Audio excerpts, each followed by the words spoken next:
You ever have one of those days? You start the day off fine and you just know it's a bad decision to go outside. Well, I've had those days. And my case and point, Sig P229. So, a little bit of backstory. I love Sig. Always have. Always will. 226s have been, hands down, my favorite firearm, or at least my favorite handgun, forever. Can't say enough good about them. In fact, I think they are arguably the most reliable handgun one can buy. So, that leads us to this.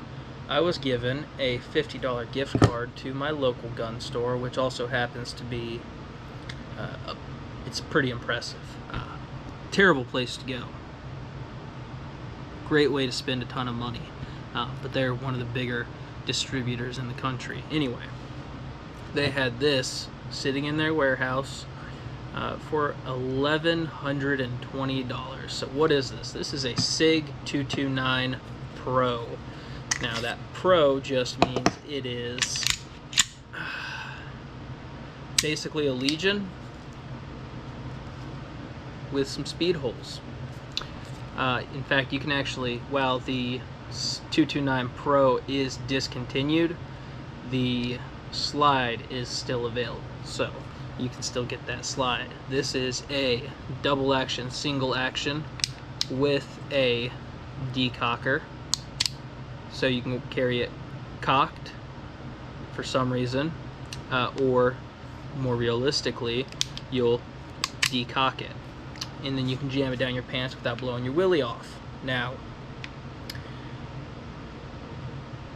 the trigger is what caused me to, blow my son's tuition on a firearm. It is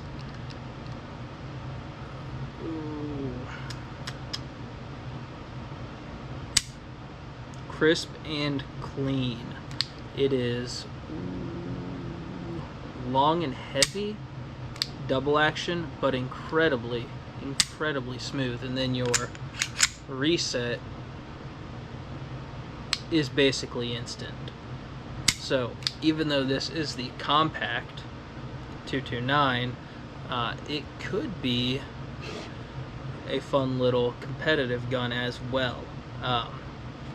You've got your, I think they call them H-Mascus grips, Hogue grips. They're fantastic. The stippling is amazing. It is aggressive enough to get a good grip without, chafing your belly or your hiney, depending on where you wear it. The big problem with the 229, and I've got my 365 macro for comparison, you can see they take up similar two-dimensional footprints, but when you're looking down the barrel of them, you'll notice that 229 is a half of an inch thicker, a full half.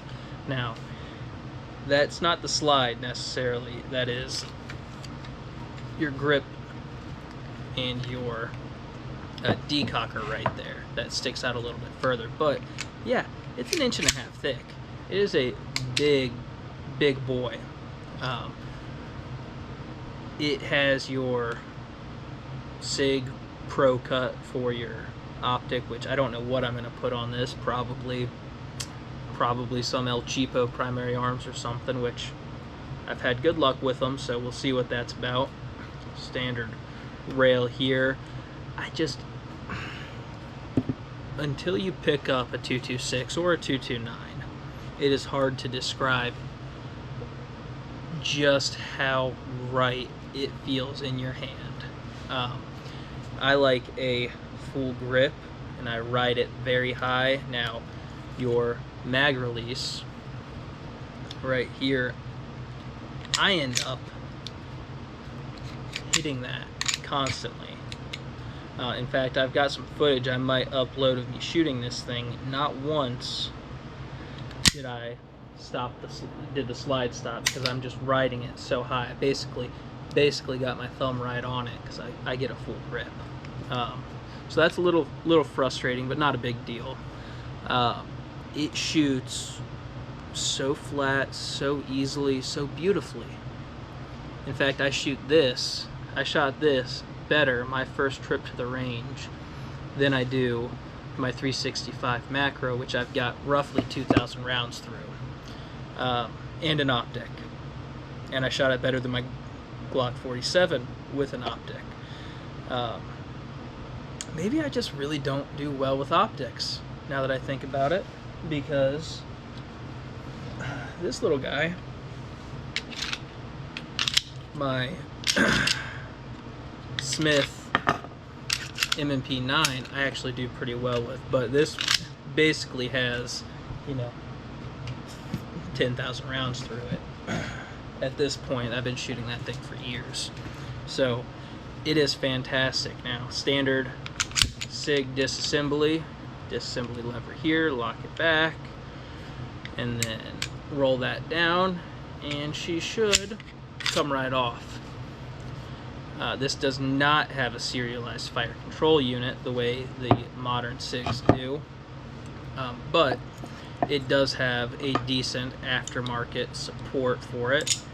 I'm thinking about finding a threaded barrel for it. They're a little bit, it's not, you don't walk into a gun shop and find a threaded barrel for a 229. Maybe a 226, maybe a 365 or a 320, but not a 229, which is a bummer, because as far as I'm concerned, this is one of the most wonderful Gucci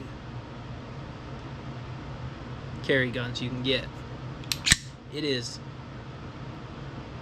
just perfect.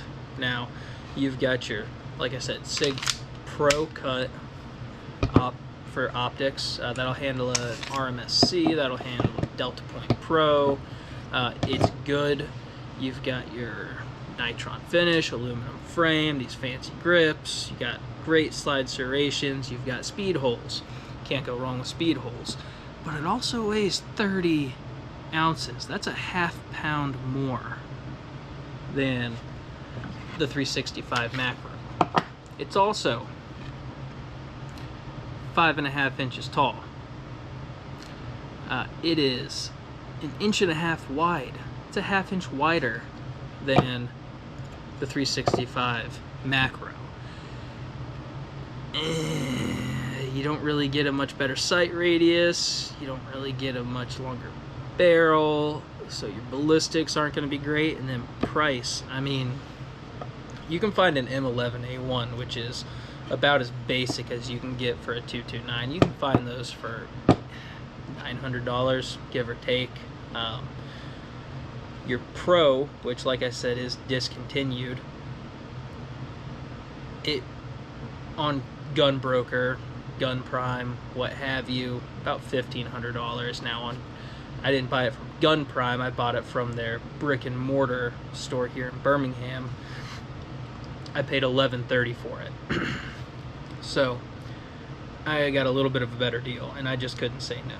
Like I said, I was supposed to be dropping some cash off at the daycare, and I didn't, so they caught me. It's a hard sell. Probably the biggest drawback, no challenge coin.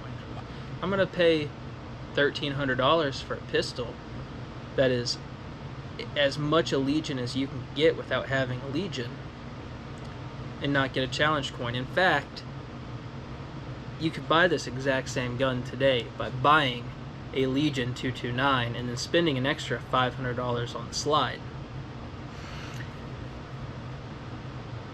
Where's my challenge coin, Sig? Where's my challenge coin?